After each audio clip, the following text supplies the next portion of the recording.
DDU अस्पताल में चौपाल की महिला की आत्महत्या के मामले में हटाए गए एमएस डॉक्टर लोकेंद्र शर्मा उपायुक्त और एडिशनल चीफ सेक्रेटरी हेल्थ के खिलाफ खुलकर भड़ास निकाली है। उन्होंने आरोप लगाया कि उस रात उन्होंने उपायुक्त शिमला और एससीएस हेल्थ आरडी धीमान को फोन किया, मगर उन्होंने फोन तक नहीं उठाया। उन्होंने दोनों को 5-5 फोन करने की बात कही। उन्होंने कहा कि जिला प्रशासन का रवैया उनके प्रति नकारात्मक रहा है, जिससे उनके स्टाफ का मोरल डाउन हुआ है। उनका कहना है कि डीडीयू सिर्फ 2 जिलों के मरीजों के लिए कोविड अस्पताल है, लेकिन यहाँ पर पूरे प्रदेश के मरीजों को भेजा जा रहा है। उन्होंने कहा कि उन पर जो कार्रवाई बनती है उसके लिए वह तैयार हैं। डॉक्टर लोकेंद्र का आरोप है कि उनका रवैया हमारी तरफ नकारात्मक था। डॉक्टर लोकेंद्र ने आरोप लगाया कि उस रात पुलिस की वजह से डेड बॉडी निकालने में देरी हुई। उन्होंने कहा कि उनके सिस्टर की डेथ हुई थी और जब अस्पताल में घटना का पता चला तो वे हरिद्वार से वापिस आ रहे थे।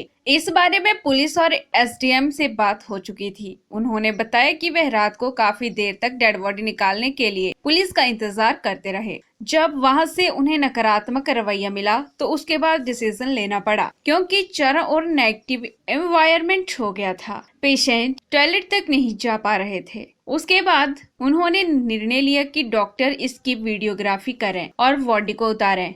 बॉडी को रिस्पेक्ट के साथ शवगृह में रखा गया। उन्होंने कहा कि यहाँ से जो भी पेशेंट ठीक होकर गया है उनसे पूछा जा सकता है कि यहाँ पर किस तरह की व्यवस्था है। उन्हें बेहतर सुविधाएं यहाँ पर दी जाती हैं। उन्होंने कहा कि मामले में उन्होंने एडिशनल चीफ सेक्रेटरी को भी घटना की रात 4 फोन किए, मगर उन्होंने भी उनका फोन नहीं उठाया। इस घटना की जानकारी उन्हें भी देनी थी। उन्होंने आरोप लगाया कि इससे पहले भी एससीए उन्हें काफी कुछ सुना चुके हैं, मगर उन बातों को अभी नहीं बता सकते। उनका रवैया भी उनके प्रति सही नहीं था। उन्होंने कहा कि कोरोना फाइटर दिन रात काम कर रहे हैं, मगर उनके साथ किया जा रहा बर्ताव निंदनीय है।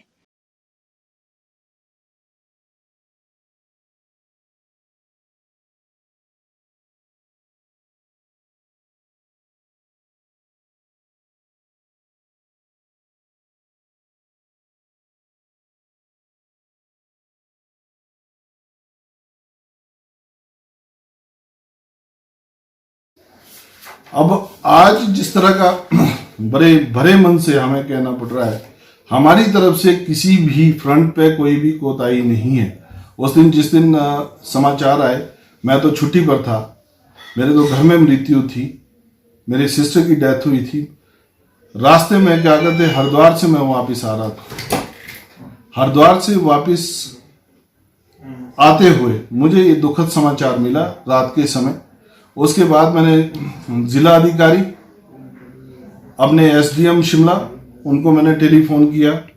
उसकी मेरी कॉल डिटेल निकाली जाए। कम से कम 4-4, 5-5 बारी मैंने बात की। पुलिस प्रशासन को पुलिस इंक्वेस्ट जो होती है, पुलिस प्रशासन को हमने बताया। उसके बाद डिप्टी कमिश्नर शिमला को हमने बताया।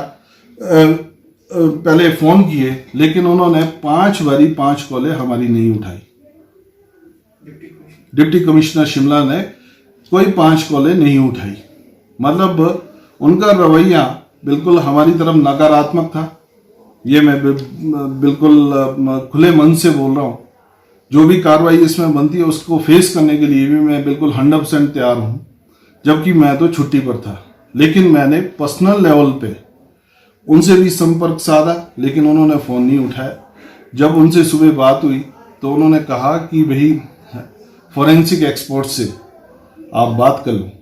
तो जब मैंने फोरेंसिक एक्सपर्ट से बात की, उन्होंने अपनी एसओपीज बताई, एसओपीज के अकॉर्डिंगली। लेकिन हमने रात में पुलिस प्रशासन और डिस्ट्रिक्ट एडमिनिस्ट्रेशन, इन दोनों के चलते हुए हमारे को डेड बॉडी में निकालने में वेट करना पड़ा। जब वहां से नकारात्मकता मिली, उसके बाद हमें डिसीजन लेना पड़ा, क्योंकि चारों तरफ अस्पताल के भीतर बिल्कुल नेगेटिव इन्वायरमेंट फैला था। पेशेंट टॉयलेट तक नहीं जा पा रहे थे और उस समय हमें निर्णय लेना पड़ा कि भाई इसकी वीडियोग्राफी आप करें, जो डॉक्टर ऑन ड्यूटी थे, और इस बॉडी को एक पूरी रिस्पेक्ट के साथ निकाल कर हमने इसको शव गृह में रखा। और सुबह जिस तरह के गाइडलाइंस हमारे फोरेंसिक डिपार्टमेंट के थे, उस तरह से हमने उसमें काम किया। उसमें नॉन इन्वेजिव ऑटोप्सी के लिए कहा गया था, तो हमारे जो डॉक्टर ऑन ड्यूटी थे उन्होंने अपने कागज सबमिट किए। लेकिन भरे मन से ये कहना पड़ता है कि भाई इस सब के बावजूद मतलब अगर इस तरह का है तो हमारे पूरे जो स्वास्थ्य विभाग है, इस समय स्वास्थ्य विभाग पर बिल्कुल मतलब सबका मोरल डाउन हुआ है कि काम करने के बाद अगर ये वास्तविकता में फल मिल रहा है, तो मैं समझता हूँ कि भाई इसमें मेरे पास शब्द नहीं है बोलने के लिए, मुझे क्या कहना चाहिए। और दूसरी चीज मैं आप लोगों के ध्यान में लाना चाहता हूँ, जो कि बहुत महत्वपूर्ण है कि ये घटना हुई क्यों। और वो पेशेंट जिसने अपने आप को फांसी दी, वो पेशेंट एक सिम्टोमेटिक पेशेंट था। और ये भारत सरकार के गाइडलाइंस है। इस गाइडलाइंस को आप ध्यान से देख सकते हैं। इस गाइडलाइंस में बिल्कुल लिखा हुआ है चौथे नंबर पे कि elderly patient age more than 60 year and those with comorbid condition such as hypertension, diabetes, hypertension, chronic lung, liver disease, cerebrovascular disease, etc. shall only be allowed home isolation after proper evaluation by the treating medical officer. PRTV के लिए शिमला से पुष्पेंद्र की report.